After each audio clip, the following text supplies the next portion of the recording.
sa St. Timothy Construction, completed, tag as completed, February 2023. Alam Yes, niyo po sir. ba to?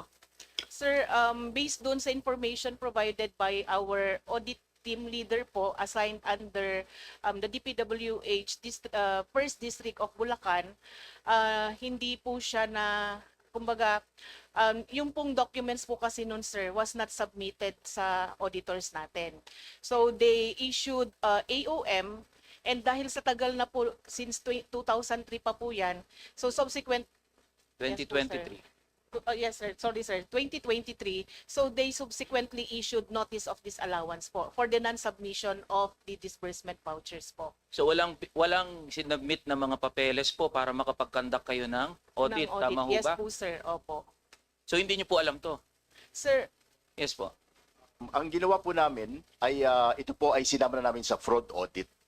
Noong pong August 12, nag-issue po ang commission ng fraud audit instructions. August 12 po. August 12, yes. So, nung pumutok na tong issue, August 12. Ano po kasi tinignan po namin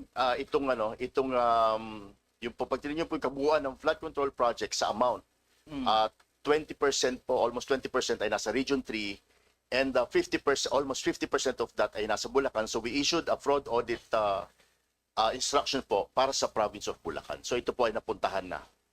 so napuntahan po Yes. after nung pumutok na Yes. yung issue. Opo, yeah. Ito po halimbawa sa sa Laguna naman to, non-existent river wall. Tunasan Waterway, San Pedro Laguna, Alpha and Omega, March 5, 2023. Tag as 100% completed. Alam po ba ng komisyon ito? i-check ko po yung record, sir. I-check ko lang po, sir. Nasa balita na po ayan, no?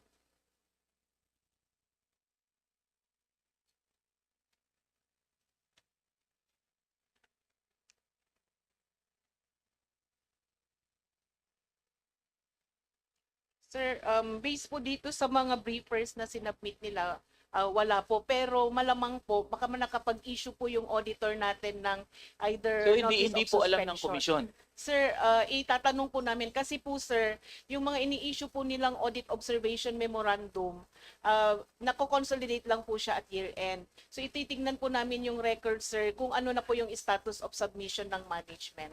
Isa pa po, halimbawa, ito, talagang putok-putong issue na to.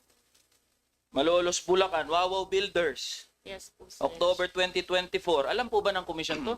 Ito po Sir, yun. meron na din po tayong notice of Yes. disallowance dyan, sir. Kailan po chinek ng komisyon nito? Actually, nasama rin po yan sa fraud audit. Ganito po kasi, kaya po nasama yan sa fraud audit ngayon kasi po di po ba na 2025 na ano po yan transaction.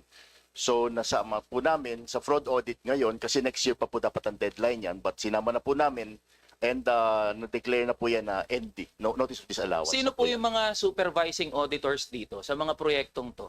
Pwede po bang makapagsumite ang komisyon nyo ng listahan ng lahat po ng supervising auditors dito po sa lahat ng mga flood control projects Okay, ng we'll mga do ghosts that. and anomalous? Yes. Gaano po kabilis nyo masasubmit yung listahan ng supervising auditors sa Siguro- lahat po ng mga regions? Pwede po ba masubmit? Yes. Agad Siguro po yan? mga next week, ma'am, masasabit na po namin. Next week po? Yes. Hindi po ba pwede bukas o mamaya? Meron naman po kayo Pwede listahan naman. yan, tama Pwede po? naman po. Yes, yes. So, Mr. Chair, may we request that the Commission issue the list of supervising auditors ng lahat po, lalo na particular dito sa mga may mga anomalous and ghost flood control projects, Mr. Chair?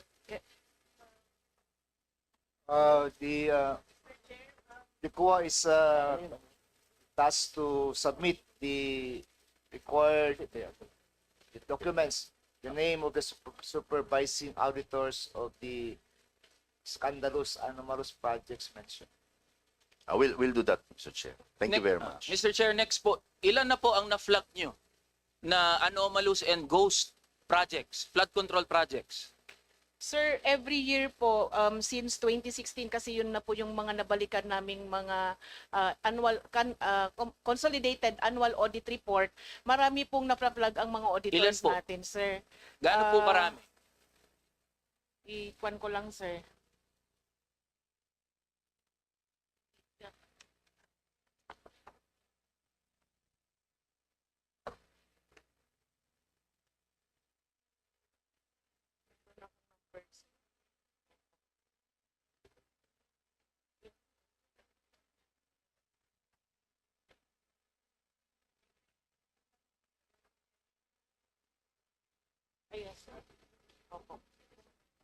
Mr. Chair, kaya ako po tinatanong habang naghahalongkat po ang ating mga kasama. Kaya ako po natanong, kasi it seems like ngayong pumutok ang issue ng flood control project, ngayon lang ata tayo na naghahalongkat. Baka meron pang iba dyan ng mga ghost flood control and anomalous flood control projects. And we are only talking about flood control projects. Meron pa dyan na ibang mga infrastructure projects and God knows what are those ano mga proyekto yun?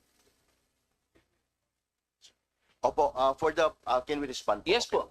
We just want to make it of record that for the past 10 years po, the Commission on Audit against the DPWH has issued notices of suspension.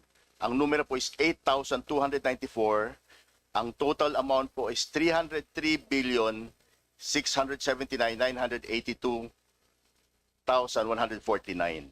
Nag-issue rin po ang Commission on Audit against the DPWH ng notice of disallowance 1,985 for the total amount of 5,795,564,478 at notice of charge po na 54 for 8,804,510. Yan po ang kabuuan for the past 10 years. Your Honors. Mr. Chair, Pero halo-halo na po yan. may we request again the Commission on Audit to submit pertinent documents patungkol dyan sa mga na-flag na nila so that this committee can review itong binabanggit po ng Commission on Audit. We'll do that, Your Honors. Salamat. Gaano po namin kabilis matatanggap? Thank you for watching. Don't forget to like, share and subscribe for the latest hot news of the press.